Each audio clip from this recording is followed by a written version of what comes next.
이번 동영상에서는 분류를 위한 인공신경망 모형에 관해서 한번 살펴보도록 하겠습니다.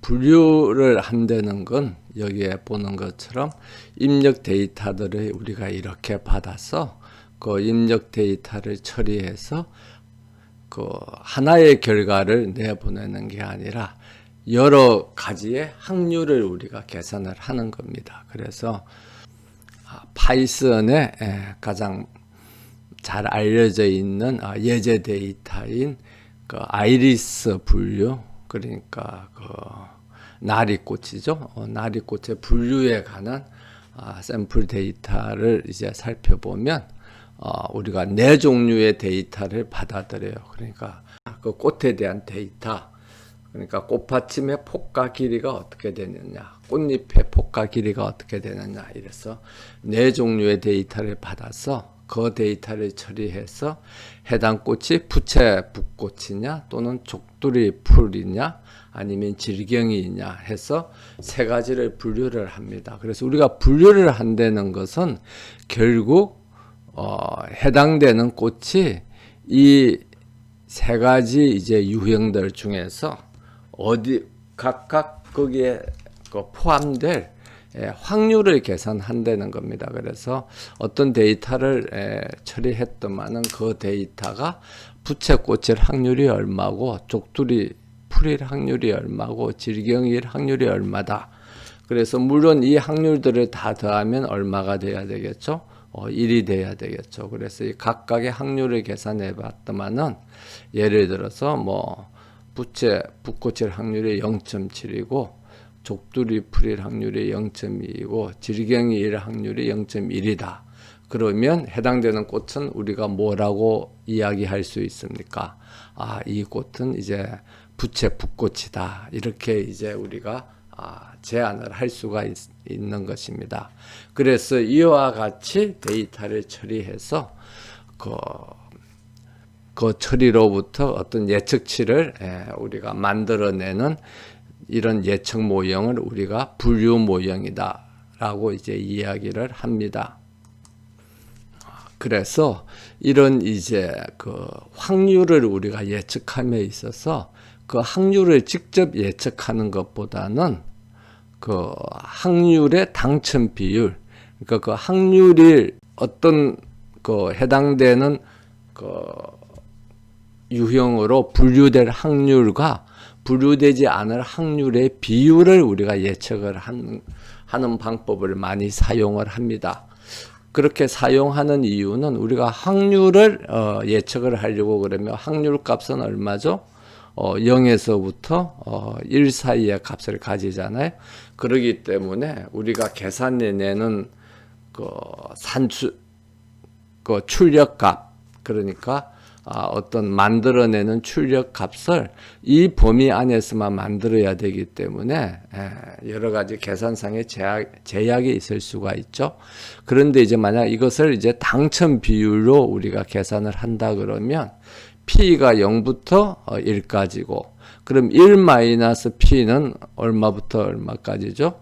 1부터 0까지고, 그러면 1-P분지 P 하면 그 값이 어떻게 됩니까? 그 값은 0부터 무한대까지 이렇게 변화하게 됩니다. 그래서 이게 그 계산하는 데 있어 제약이 없이 그냥 임의의 실수값을 우리가 계산해 낼 수 있기 때문에 바로 이제 P를 예측하는 것보다 훨씬 어떤 모형에서 산출값을 계산해 내는데 자유로울 수가 있죠.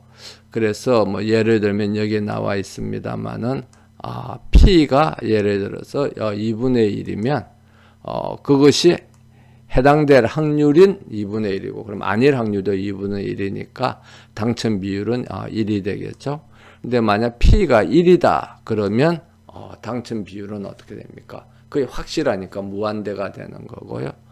그 다음에 P가 0이다 그러면 당첨 비율은 0이 되겠죠. 그래서 우리가 확률을 예측할 때 그 확률을 직접 예측하는 것보다는 당첨 비율을 먼저 모형에서 계산을 하고, 이렇게 계산된 값을 가지고 그 다음에 이제 우리가 P를 이제 계산을 합니다. 그래서 다른 말로 하면 그 당첨 확률이 무한대다 그러면 이것으로부터 다시 계산을 하면 P가 1이라는 거를 이제 계산을 해낼 수가 있는 거죠.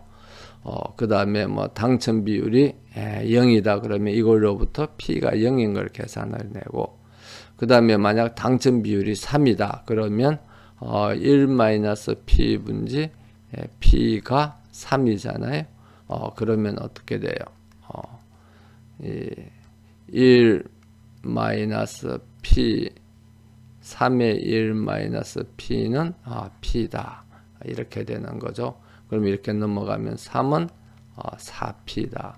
그러면 P는 4분의 3이다. 이렇게 계산을 해내는 겁니다.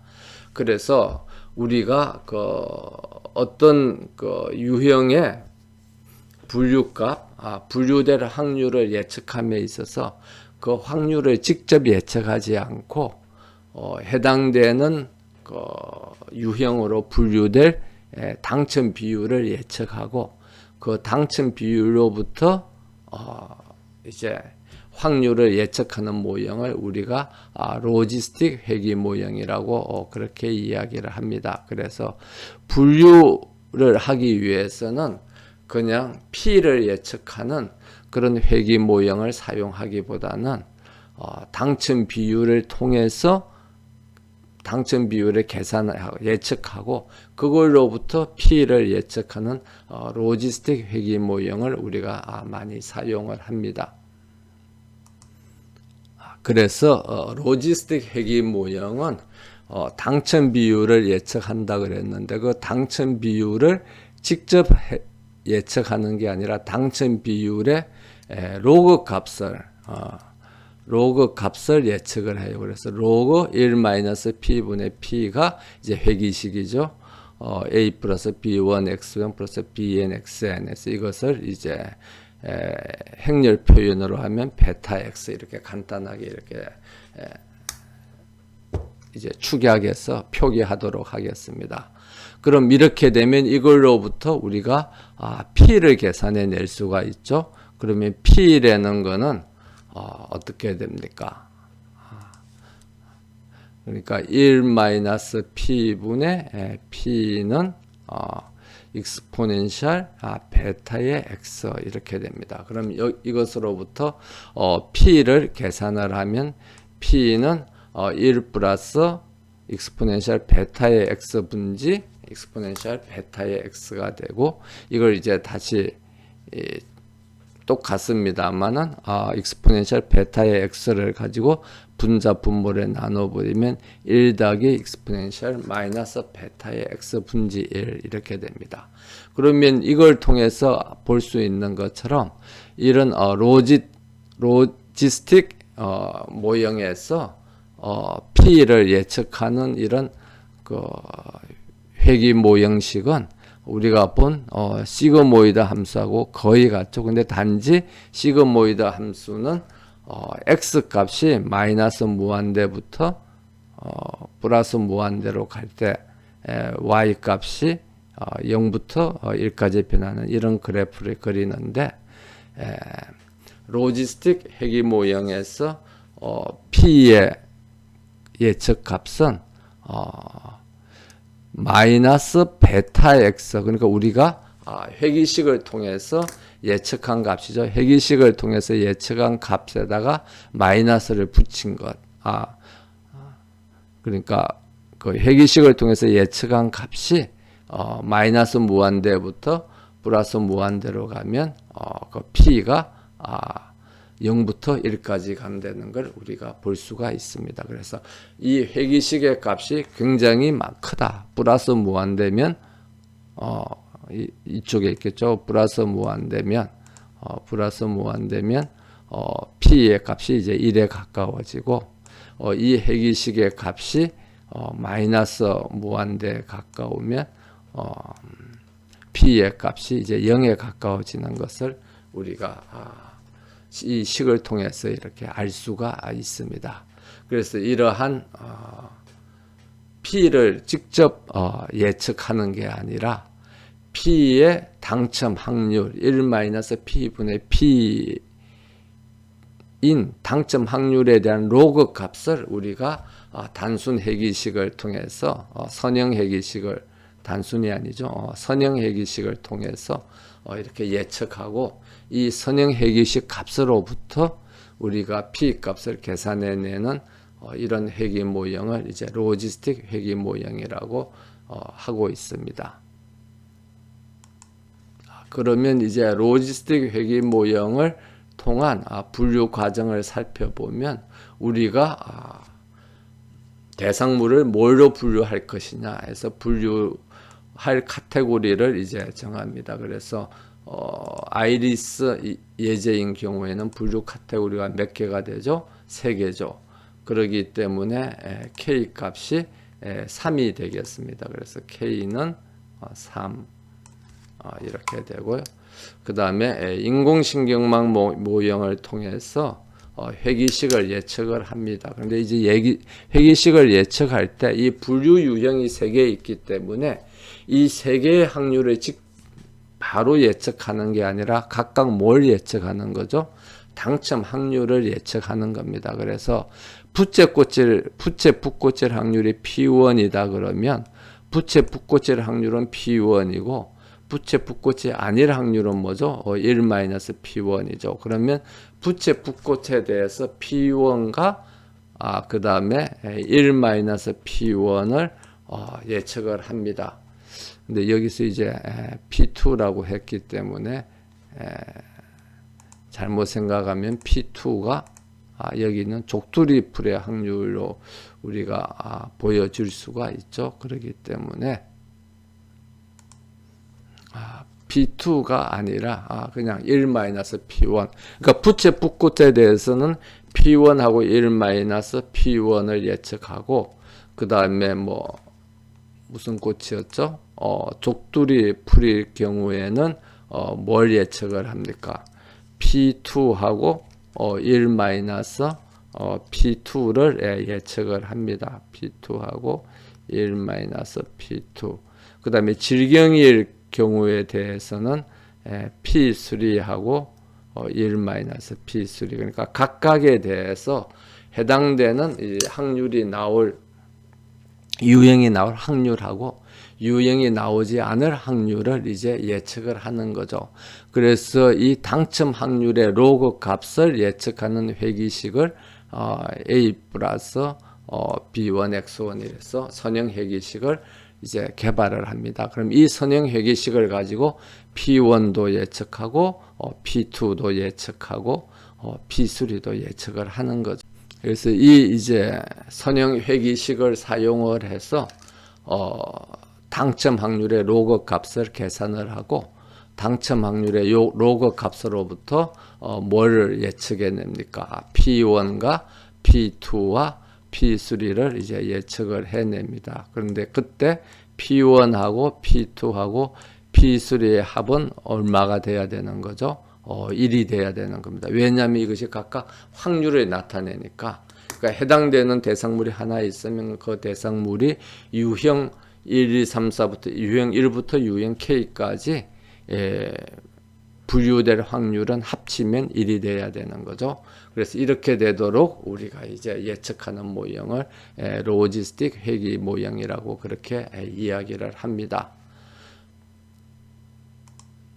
그러면 로지스틱 회귀 모형을 텐서플로우를 사용해서 인공신경망 모형으로 이제 만들려고 그러면 입력 데이터가 이렇게 들어오는데 대부분의 경우 이제 분류를 하는 경우에는 입력되는 데이터의 종류, 그러니까 우리 그 아이리스 예제에 있어서는 꽃팥찜의 포기가 길이, 그다음 꽃잎의 폭과 길이처럼 입력되는 특성들이 여러 개, 한 개가 아니고 여러 개인 경우가 대부분입니다. 그래서 입력되는 그 변수가 이제 여기 있는 것처럼 n개라고 이제 하고 그 다음에 샘플의 개수를 이제 m개라고 그러면 그 입력 데이터를 나타내는 행렬은 n by m으로 나타낼 수도 있고 m by n으로 나타낼 수도 있죠.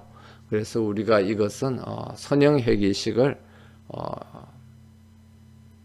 그냥 단순 회귀 모형을 공부할 때 이미 한번 살펴봤습니다. 그래서 이걸 이제 입력되는 데이터를 행렬로 나타낼 때 어떤 방식으로 나타내느냐에 따라 가지고 그 텐서플로우의 그 행렬의 계산식을 우리가 만드는 방법도 달라진다는 것을 이미 살펴봤습니다. 그래서 그 동일한 방법이 로지스틱 회귀 모형을 사용한 분류 모형 개발에도 그대로 적용된다고 할 수 있겠습니다. 그래서 그 다음에 이제 입력 변수가 n이고 그 다음에 출력 변수가 k이면 k도 샘플의 개수가 m이기 때문에 만약 입력 데이터가 n 곱하기 m 행렬로 표시됐으면 이 출력되는 그 예측치 값도 k 곱하기 m으로 이렇게 표시가 돼야 되겠죠. 그 다음에 이 입력 변수하고 그 출력되는 예측값하고를 연결하는 가중치는 입력 변수가 n이고 출력되는 유형의 개수가 k개이기 때문에 당연히 그 가중치는 n 곱하기 k 또는 k 곱하기 n. 여기는 이제 우리가 이 숫자를 이야기를 하고 있는 거죠. 그러니까 숫자이기 때문에 뭐 n 곱하기 k나 k 곱하기 n이나 서로 똑같은 값입니다. 그 다음에 이제 절편은 k개고, 그러면 이 n 곱하기 k개의 가중치를 행렬로 표시할 때 행이 k개고 열이 n개인 행렬로 표시할 건지, 여기 있는 것처럼, 또는 행이 n개고 열이 k개인 행렬로 표시할 건지 하는 것은 우리가 입력 데이터를 이제 어떻게 표시하느냐에 따라서 달라지고, 왜냐하면 행렬 계산을 할 때는 곱해지는 두 행렬의 행의 수하고 열의 수가 서로 이제 맞아야 되니까요. 서로 달라지고, 거기에 따라서 행렬 계산식도 y는 W가, 그러니까 가중치가 먼저 나오고 그 다음에 입력 데이터 x가 나오도록 표시할지, 또는 XW, 입력 데이터 x가 먼저 나오고 그 다음에 가중치가 나오도록 표시할지, 거기에 따라서 이제 달라지게 되겠습니다. 그러면 이제 이러한 로지스틱 회귀 모형을 위한 텐서플로우 인공신경망 모형 개발 프로그램 개발 과정을 한번 살펴보도록 하겠습니다. 그래서 이제 샘플 데이터는 이제 그 파이썬에서 잘 알려져 있는 아이리스 분류를 위한 이제 예제 데이터인데, 아이리스 분류 예제 데이터는 우리가 아나콘다를 설치를 하면 여기 있는 것처럼 아나콘다 디렉토리 다음에 라이브러리가 있고, 그 다음에 사이트 패키지가 있고, 사이키트 sklearn이 있고, 거기 데이터셋 아래 iris.csv가 있습니다. 근데 이런 iris.csv에다가 요 위에 있는 요 헤딩을 추가한 것이 이제 iris.my.csv입니다. 그래서 뭐 여러분들은 이 iris.csv를 사용을 해도 되고, 아니면 강의 자료에 이제 게시해 놓은 iris.my.csv를 사용을 해도 됩니다. 만약 이제 iris.csv를 이제 사용을 하려고 그러면 여기 헤딩이 없다는 거를 이제 읽어 드릴 때 지정을 해 줘야 되겠죠. 그래서 이제 프로그램 개발을 위해서 데이터를 읽어 드리고 데이터를 이제 변환하는 과정을 살펴보면 우리가 이미 그 회귀 모형을 할 때 사용한 gem from text 파일을 이용해서 이제 CSV 파일을 읽어드리고요. 여기 확장자가 CSV로 되어 있지만 gem from text에서 같이 읽어드릴 수가 있습니다. 단지 그 CSV 파일은 이게 말하는 것처럼 CSV가 뭐의 약자냐 그러면 콤마 separated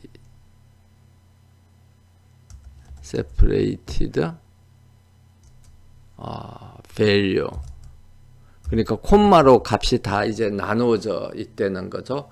그러기 때문에 딜리미터, 그러니까 이 데이터들을 서로 분리하는 그 문자가 뭐냐 그러면 이제 콤마라고 우리가 지정을 해 줘야 되겠습니다. 그래서 우리가 회귀 모형에서 사용한 그 샘플 데이터들은 우리가 이렇게 탭으로 분리가 돼 있었잖아요. 그런데 이제 이번에는 탭이 아니라 이제 콤마로 분리되어 있고, 그 다음에 헤드가 있느냐 없느냐, 있으면 스킵 헤드를 true로 하면 되고, 헤드가 없으면 뭐 스킵 헤드를 false로 하든지 아니면 아마 지정해 주지 않으면 없는 걸로 뭐 가정을 하든지 그렇게 할 겁니다. 그 다음에 이제 데이터를 읽어 가지고 처음에 4개의 칼럼을 X 인풋으로 이렇게 이제 읽어 드립니다. 그러면 X 인풋의 그 형태를 보면 그 샘플 데이터가 150개가 있네요. 그래서 행이 150개고 칼럼은 몇 개죠? 칼럼은 4개인 그런 이런 이제 행렬로 표시되는 걸 볼 수가 있습니다. 그러면 이제 4번째 칼럼, 그러니까 5번째 칼럼이죠. 5번째 칼럼이기 때문에 첨자는 이제 4를 이제 표시를 하면 그 5번째 칼럼의 값을 우리가 읽어드리면 그게 이제 Y 데이터가 돼서 그 값에는 이제 뭐 0이라든지 1이라든지 2라든지 해가지고 그 분류가 이제 3가지 유형 중에서 어디에 속한다 하는 값이 이제 들어가 있습니다. 그런데 이게 이제 1차원 데이터이기 때문에 이걸 어떻게 해야 되죠? 2차원 행렬로 바꿔줘야 되죠. 그래서 그 2차원 행렬을 바꿔주기 위해서 reshape라는 그 함수를 사용해서 바꿔주는데 열이 이제 1개이다. 왜냐하면 여기에서 보면 샘플 데이터가 이제 개수가 행으로 들어가고 열이 그 데이터의 칼럼의 수를 이제 변수의 수를 나타내기 때문에 이 변수를 이제 나타내는 값을 1로 해주면 이렇게 행이 150개고 칼럼이 하나인 이제 2차원 행렬 데이터로 이제 데이터가 만들어지겠습니다. 그런데 이제 이 입력 데이터를 보면 iris underscore my 데이터에 보면 이 5번째 칼럼에 값이 뭐가 들어가느냐 그러면 여기서 보는 것처럼 0 해서 0이라는 것은 첫 번째 분류를 이제 나타내는 거죠. 그래서 부채 붓꽃이다. 그래서 이 데이터는 부채 붓꽃이고 그 다음에 이 데이터는 이제 1이면 족두리 풀이고 이렇다는 걸 이제 숫자로 나타내고 있습니다. 그런데 우리가 분류 모형에서는 이 출력되는 데이터가 유형이 몇 개라 그랬죠? 3개라고 그랬어요. 그렇기 때문에 이게 변수가 3개인 거죠. 그러니까 변수가 하나가 아니고, 그런데 이제 우리가 데이터는 어떻게 준비해 놨냐 그러면 변수 하나가 값을 0이나 1이나 2를 가지는 값으로 표시를 했습니다. 그런데 우리가 원하는 것은 변수 3개에 대해서 그 확률을 각각 나타내야 되는 거죠. 그래서 만약에 이 샘플 데이터에 있는 것처럼 첫 번째 이제 행의 데이터가 해당 칼럼의 값이 0이다. 그러면 이 0이기 때문에 이게 족두리 불꽃이다 하는 걸 나타내는데, 우리가 원하는 것은 변수 하나에 대해서 값이 0이냐 1이냐 2냐 하는 걸 원하는 게 아니라 출력되는 변수가 몇 개입니까? 3개죠. 그래서 이게 y1, y2, y3 3개가 있습니다. 그러면 우리는 출력되는 변수의 값이 0이냐 1이냐 2냐 이렇게 표현되는 걸 원하는 게 아니라 부채 붙고칠 확률은 1이고 족두리 풀릴 확률은 0이고 질경이 풀린 확률은 0이다. 이렇게 이제 표현되기를 원하는 거죠. 그래서 0이 아니라 0을 1, 0, 0으로 바꿔줘. 그럼 1은 어떻게 바꿔줘야 돼요? 이건 족두리 풀이기 때문에 부채 붙고칠 확률은 0이고 족두리 풀릴 확률은 1이고 질경일 확률은 이제 0이 돼야 되는 거죠. 2인 경우도 마찬가지입니다. 그래서 어떤 값을 그러니까 자연수 1, 2, 3, 4, 0, 1, 2, 3, 4로 표현하는 게 아니라 그 숫자 값만큼 변수가 있고 그 변수들의 값이 1이냐 1과 0으로 표현되도록 우리가 바꿔줘야 됩니다. 그래서 이런 식으로 데이터를 표현하는 표현 기법을 무엇이라 그러냐 그러면 그것을 이제 원 핫 인코딩이라고 그렇게 이제 우리가 이야기를 합니다. 그래서 그걸 이제 원 핫 인코딩이라고 하는데 분류 값을 해당 위치의 값만 이제 1로 표시하고 나머지는 0으로 표시하는 인코딩 방법인데 그러면 우리가 읽어드린 데이터 이 Y 데이터 어레이를 어떤 식으로 바꿔줘야 되는 거죠? 원핫 인코딩으로 바꿔줘야 되는 겁니다. 그래서 원핫 인코딩으로 바꿔주는 방법은 그 강의 자료에 2가지 방법이 있는데 간단한 방법은 텐서플로우에서 제공하는 케라스 모듈의 유틸리티에 투 카테고리컬이라는 게 있습니다. 그래서 이 투 카테고리컬 하고 난 뒤 이 다음에 여기에 그 행렬이 들어옵니다. 그래서 여기서 이제 텐스가 들어오는 거죠. 행렬 또는 텐스명을 이제 텐스가 들어오고 그럼 이 행렬의 이름을 이제 여기 표시하고 그 다음에 카테고리를 몇 개로 할 거냐. 그러니까 이것은 그 출력되는 변수의 수를 이제 이야기를 하는 거겠죠. 그래서 우리 같은 경우에는 0, 1, 2에서 3가지이기 때문에 이렇게 하면 여기 있는 것처럼 이제 원래 값이 이제 0, 0, 0 표시되어 있던 게 1, 0, 0, 1, 0, 0, 1, 0, 0 이렇게 표시가 되겠습니다. 만약 1로 표시되어 있으면 이것은 0, 1, 0 이렇게 표시되겠죠. 그래서 우리가 분류 데이터를 처리하기 위해서는 분류값을 만약 분류값이 이 자연수로 표시되어 있으면 그 자연수를 원핫 인코딩으로 바꿔 가지고 1과 0으로 표현되는 배열로 바꿔줘야 되겠습니다.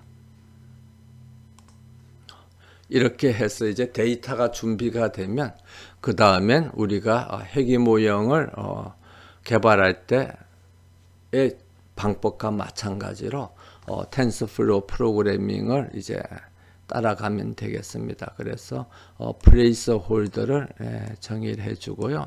X 변수하고 Y 변수.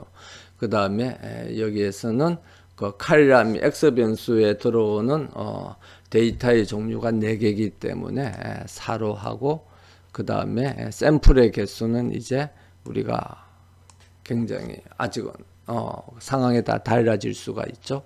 그러면 이제 나노로 이렇게 표시를 하겠습니다. 그래서 샘플의 개수가 행의 개수를 나타내고 데이터를 나타내는 데이터 변수의 수가 칼럼의 개수, 열의 개수를 이제 나타내도록 그렇게 우리가 행렬의 차원을 정의를 했죠. 그렇기 때문에 y도 지금 우리가 분류하고자 하는 게 3개죠.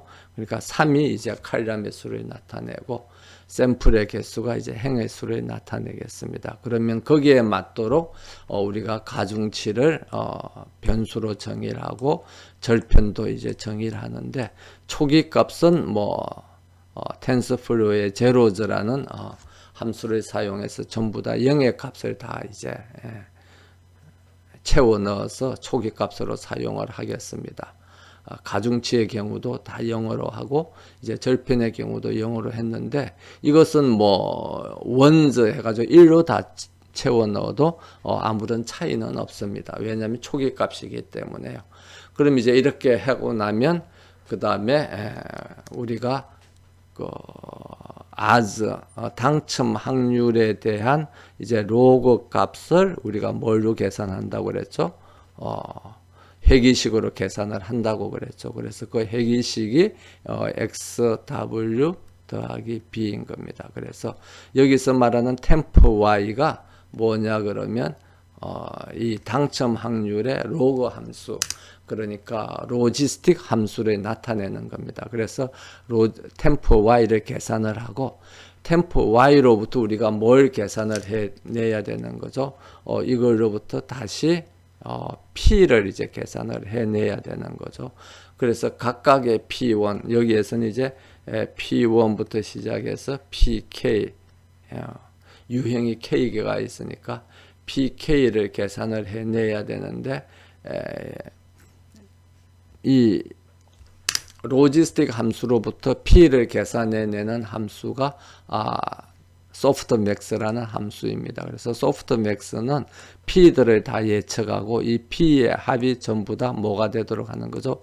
1이 되도록 변환시켜주는 그런 함수가 텐서플로우의 뉴럴넷에서 제공하는 소프트맥스라는 함수입니다. 그래서 이 함수를 사용하면 우리가 Y estimated, 그러니까 다른 말로 하면 P1, P2, P3를 예측을 이제 해낸 값을 이제 계산해 내게 되겠습니다. 그래서 Y estimated가 P 값을 이제 P 값의 예측치라고 우리가 그렇게 이야기할 수 있겠습니다. 그래서 이제 Y estimated는 여기서 말하는 이 P1, PK 의 값을 이제 나타내는 게 이제 Y estimated죠.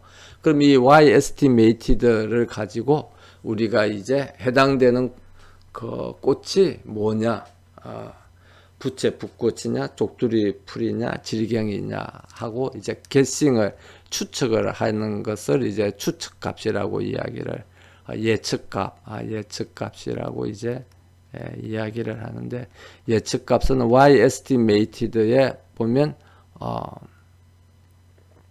이제 값이 3개가 나올 거잖아요. 그래서 예를 들면 0.1, 0.9, 0 이렇게 나오면 이것 중에서 최대값, 그러니까 아규먼트 맥시멈이죠. 최대값의 첨자가 뭐냐는 걸 이제 찾아내는 겁니다. 그래서 0, 1, 이 경우에는 이제 1이 되는 거죠. 이 경우에는 이제 아규먼트 맥시멈이 1로 나오겠습니다. 그래서 열에 대해서 우리가 이제 각각의 행은 샘플에 나타내는 거니까 열에 대해서 우리가 3개의 예측값을, 확률값을 갖고 있죠. 그럼 그 중에서 최대값을 계산하기 때문에 열에 대한 아규먼트 맥시멈을 이제 찾아낸다 해서 1을 표시합니다. 만약 행에 대해서 아규먼트 맥시멈을 찾아내는 거는 이제 0을 이제 여기에다가 1이 아니라 0이라고 이제 기록을 해야 되겠죠. 그렇게 하면 이제 우리가 각각의 그 유형으로 분류될 확률도 예측했고, 그 확률들로부터 해당되는 꽃이 뭔가 하는 것을 이제 추정도 한 거죠. 예측보다는 추정이라는 게 더 좋겠네. 추정도 이제 했습니다. 그러면 이런 이제 그 예측치, 이 확률 값이 원래는 이제 뭘로만 이제 이루어져 있어야 되느냐 하면은 이제 y에 들어가는 이 y에 들어가는 그 분류값은 항상 1과 0으로만 이렇게 만들어져 있죠. 그런데 이 값하고 우리가 예측해 놓은 이 값이 원래 이 값하고 얼마나 유사하냐 아니면 얼마나 틀리느냐에 따라서 우리가 그 에라 오차를 이제 계산을 하겠습니다. 그런데 뭐 통상적으로 사람들이 우리가 회귀 모형을 계산할 때는 에라라는 값을 사용을 했습니다만은 통상적으로 우리가 이런 예측 값을 계산을 할 때는 에라라는 것보다 비용이라는 단어를 많이 사용을 합니다. 그래서 오차가 크면 당연히 비용이 많이 발생하겠죠. 그런 관점에서 이제 비용이라는 단어를 사용하는데 이 비용 함수로서 우리가 회귀 모형에서는 뭘 사용했습니까? 회귀 모형에서는 비용 함수로서 민 스퀘어 에러를 계산했죠. 그래서 y 값하고 y 에스티메이티드 값의 그 차이를 제곱을 해서 스퀘어 에러를 계산을 해서 그 다음에 여기에 평균을 낸 민 스퀘어 에러를 계산을 했습니다. 그런데 우리가 확률을 예측하는 로지스틱 모형에서는 민 스퀘어 에러보다는 크로스 엔트로피라는 그 함수를 이제 비용 예측 함수로서 사용을 합니다. 그래서 그러면 크로스 엔트로피가 뭐라 하는 것을 이제 잠깐 살펴보도록 하겠습니다.